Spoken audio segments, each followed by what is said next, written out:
ऊर्जा का नष्ट होना है व्यर्थ का बोलना।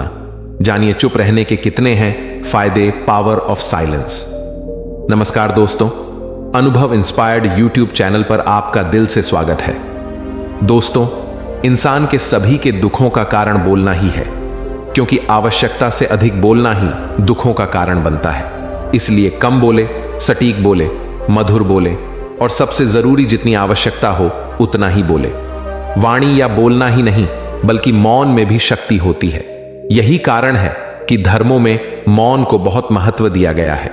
वैज्ञानिकों द्वारा भी इस बात को माना गया है कि सेहत से मौन का गहरा संबंध है और इससे मानसिक शांति मिलती है।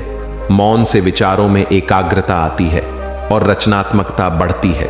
इसलिए जितने भी साधु संत या तपस्वी हुए, सब ने मौन रहकर और ध्यान लगाकर ही संसार के गूढ़ ज्ञानों को प्राप्त किया। दुखों का कारण है बोलना।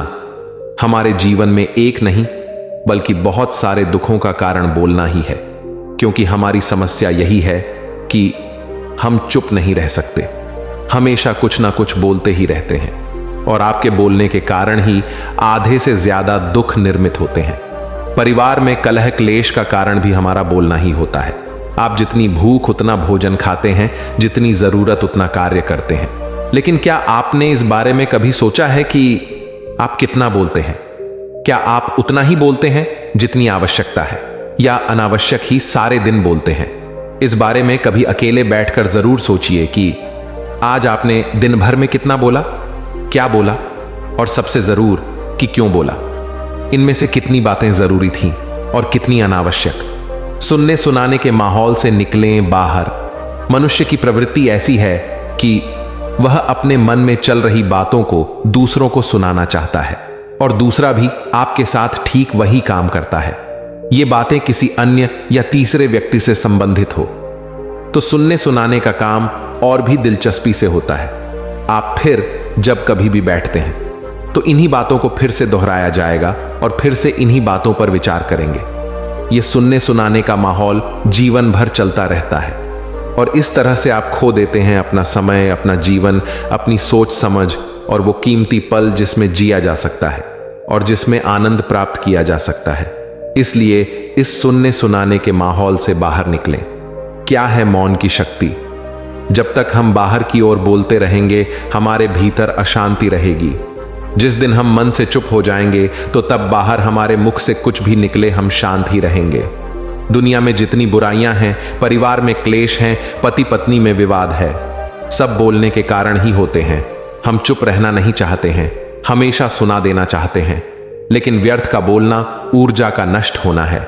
इसलिए जितने भी बुद्धत्व, साधु और संत हुए, वे एकांत की ओर गए ताकि उन्हें अधिक बोलना ना पड़े और अधिक सुनना ना पड़े। महावीर ने 12 वर्ष और महात्मा बुद्ध ने 10 वर्ष मौन रहने के बाद ज्ञान प्राप्त किया।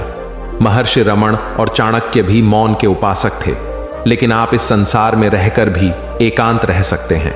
इसके लिए आपको अपनी उन ऊर्जाओं को बचाना होगा जिसे आप व्यर्थ के शब्दों में नष्ट कर देते हैं। इसलिए उतना ही बोले जितना जरूरी हो।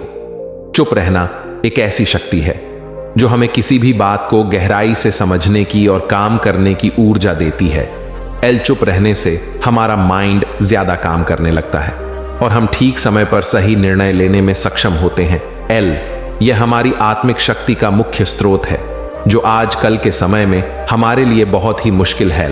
यह हमारे मन को शांत करता है। शांत रहने से हम अंदर से यानी दिल से सच्ची खुशी महसूस करते हैं, जिसका अंदाजा हम खुद भी नहीं लगा सकते। इससे हमारी संकल्प शक्ति भी बढ़ती है। इसलिए जो लोग कम बोलते हैं, उनके द्वारा कही गई बातें जल्दी सच हो जाती हैं, क्योंकि वे लोग सकारात्मक विचारों के होते हैं और उनका मन अंदर से बहुत शांत होता है। जब किसी परेशानी का हल असंभव सा दिखाई देता है तो कुछ देर चुप रहकर, अकेले में बैठकर उसे बड़ी आसानी से हल किया जा सकता है। चुप रहकर ही भगवान या परमात्मा से भी सीधी बात की जा सकती है। जीवन में खुश रहने के लिए चुप यानी शांति का विशेष महत्व होता है। दोस्तों, देखिए, हम इतना ज्यादा बोलने के आदी हो चुके हैं कि मानो हम मौन रहना भूल ही चुके हैं। बोलना हमें संसार से जोड़ता है, बोलना हमें सोसाइटी से जोड़ता है, हम औरों से जुड़ते हैं। लेकिन चुप रहने से हम अपने आप से जुड़ते हैं। हम इस आपाधापी में इतना खो चुके हैं कि हम खुद को भूल चुके हैं, और खुद को भूल जाने की वजह से ही बहुत सारी मेंटल और फिजिकल बीमारियों ने हमें घेर लिया है। जो हम डिप्रेशन की बात सुनते हैं, एंग्जाइटी की बात सुनते हैं, इंसोम्निया की बात सुनते हैं, इनका रूट कॉज जो है वो केवल ये है कि हम इतना ज्यादा विचारों में खो चुके हैं, इतनी ज्यादा टेंशन को हमने अपने सिर पर ले लिया है कि कंट्रोल से अब सिचुएशन बाहर चली गई है, तो अपने आप से एंजॉय करना सीखना है। मेरा एक फ्रेंड उस दिन बात कर रहा था कि मैं चाहता हूं कि लोग मुझसे बात करना, मेरे साथ रहना पसंद करें। तो उनसे सवाल किया गया कि आप खुद अपने आप को पसंद करते हो? क्या आप खुद अपनी कंपनी एंजॉय करते हैं? क्या आप आधा घंटा या 1 घंटा केवल अपने साथ बैठ सकते हैं, बिल्कुल एकांत में, बिना किसी किताब के, बिना किसी मूवी के, बिना किसी संगीत के, खुद के साथ अकेले खुश रह सकते हो? दोस्तों, अगर आप ऐसा कर सकते हैं तो आप स्वास्थ्य को हासिल कर सकते हैं। स्वास्थ्य शब्द का मतलब जो हमारी हिंदी में होता है स्व में स्थित होना, अपने आप में स्थित होना, अपनी ही कंपनी एंजॉय करना। तो दोस्तों, स्वस्थ होने के लिए कुछ पल अपने आप के साथ बिताना शुरू करें। बहुत ज्यादा नहीं, केवल आधा घंटा अपने आप को देना शुरू करें।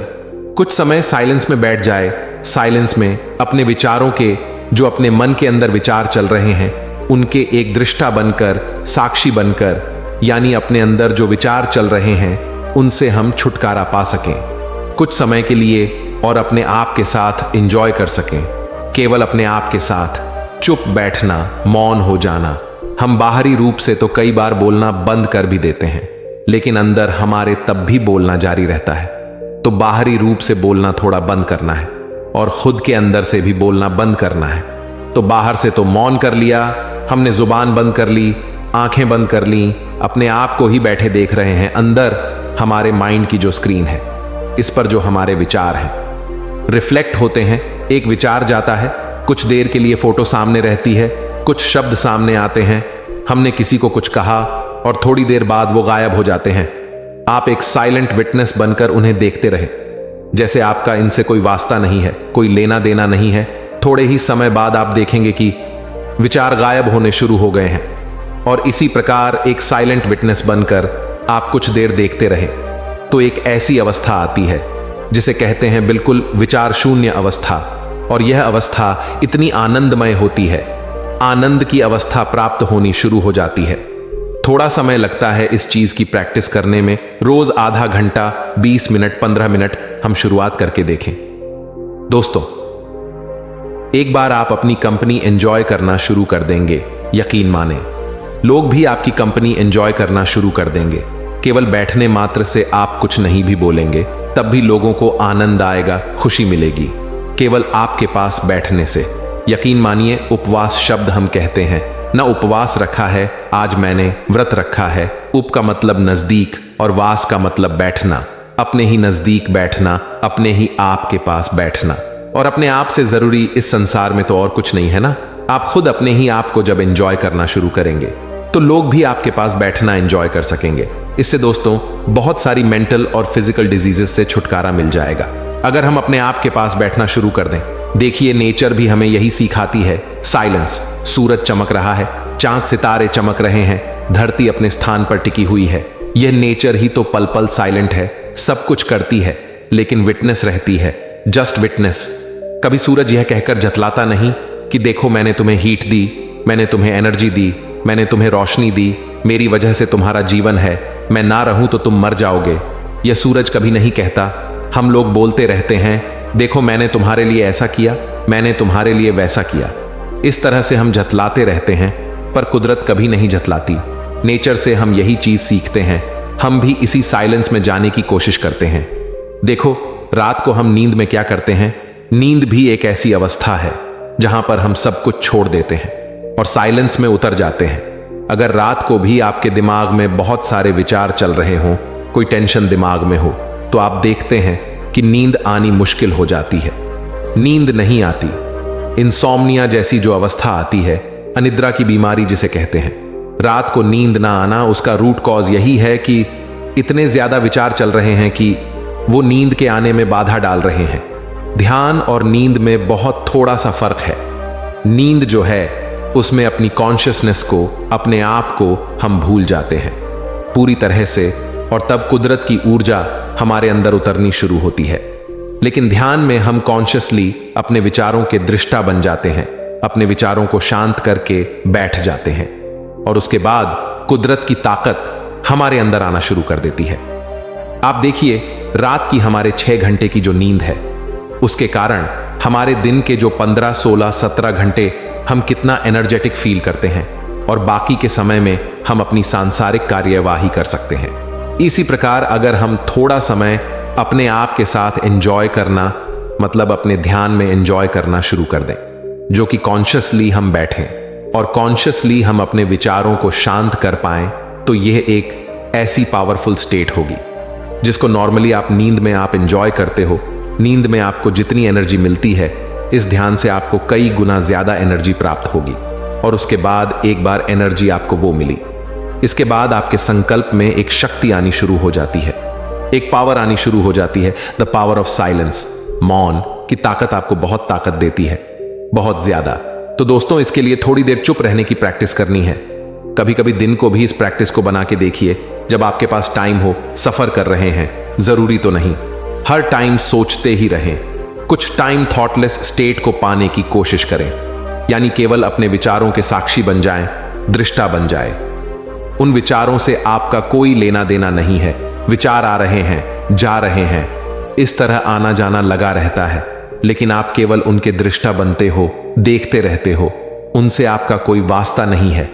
कभी कभी मन किसी विचार को पकड़ने की कोशिश करता है, तो आप हल्के से उसे झटक देते हो कि I don't need, I just need to observe. मेरा उससे कोई लेना देना नहीं है। अपने ही श्वास के आने जाने को हम ऑब्जर्व करते हैं। इस अवस्था को मेडिटेशन कहते हैं। बहुत से लोग इसे साक्षी यानी विटनेस मेडिटेशन भी कहते हैं। बहुत सारे फॉर्म्स हैं, लेकिन मेन कंक्लूजन को पकड़ना है, वो है विचार शून्य अवस्था को पाना। वो आप जैसे भी करके पा सकें, वो आपको बहुत एनर्जी देगा। इसके द्वारा जो संकल्प शक्ति प्राप्त होती है, जो अंदर से ऊर्जा प्राप्त होती है, उसके द्वारा हम संसार के महान से महान कार्य कर सकते हैं।